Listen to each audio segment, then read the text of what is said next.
Okay, so this is the spreadsheet that I made for Central Michigan's events on a whim. It wasn't until a few people told me that this might be useful for other TOs that I thought of really kind of getting it out there. So I'm going to run through it really quickly and just see if anyone is interested and if this could help people out. Yeah. Message me on Discord if you like it or if you want to use it. I'll find a way to distribute it to people if there's any interest. So I'll run through it just real quick and so you can see how it works.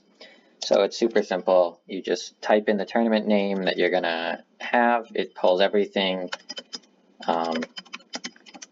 directly from StarGG's website.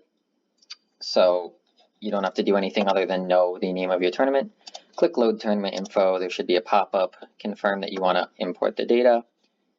It populates with everything that you're interested in. Over here in the event info tab, you say, how much money you want to scalp off the top. You can put in any pot bonuses that you might want to add to the events. And you can type in venue expenses, and here it will tell you your overall profit. Right now, there's nothing coming in because we haven't updated the entrance tab. So here on the entrance tab, it tells you, all the players that are going to be at your tournament and if they've paid or not. These are cells you kind of fill out yourself. So, let's say that, most people came to this tournament. Let's say there was, one or two people who didn't. There we go. Up here, you can decide any setup refunds, venue fees that you may have,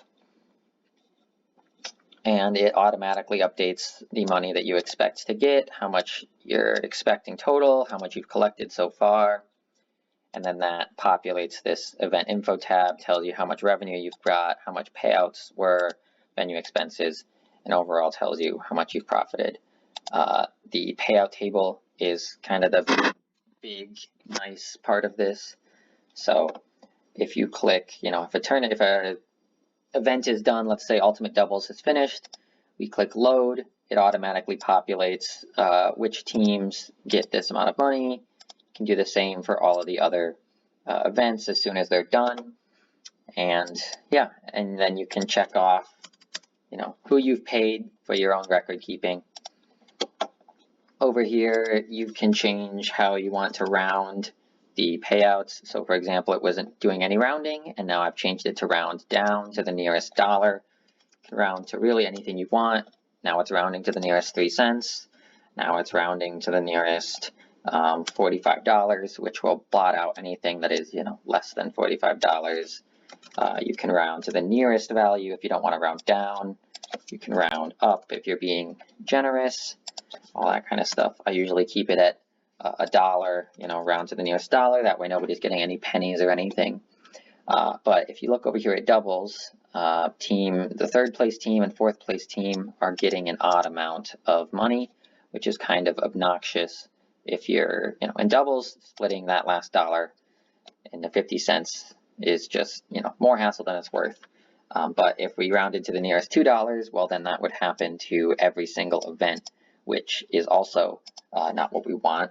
So I added another tab to override the individual events. So for example, I want doubles to have a different rounding value and rounding type than the other ones. And I want it to have the same payout structure as it did before.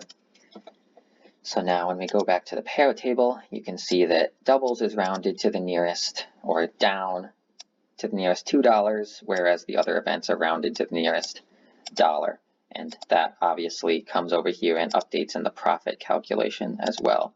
Let's say, not many people showed up to squad strikes. Okay, there was, less entrants than you expected. Let's just give the first place, 100% of the prize pool. Maybe there were only 3 entrants, but you didn't want to cancel the event. You can see now first place gets all of the money. automatically updates all of these when you update the rounding and stuff. Then there is this extra tab that I didn't really finish, but it tells you the overlap between events. So there were 14 people there were 7 people in squad strike and doubles, 14 people in singles and doubles.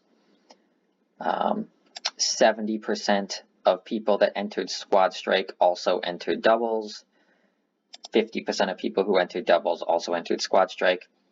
This could be pretty helpful for you if you want to see kind of how much interaction there is between events.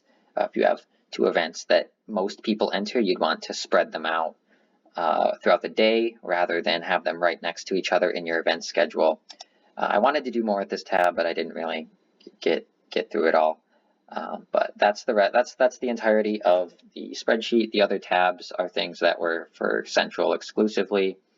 But yeah, let me know if this is something that you would be interested in using.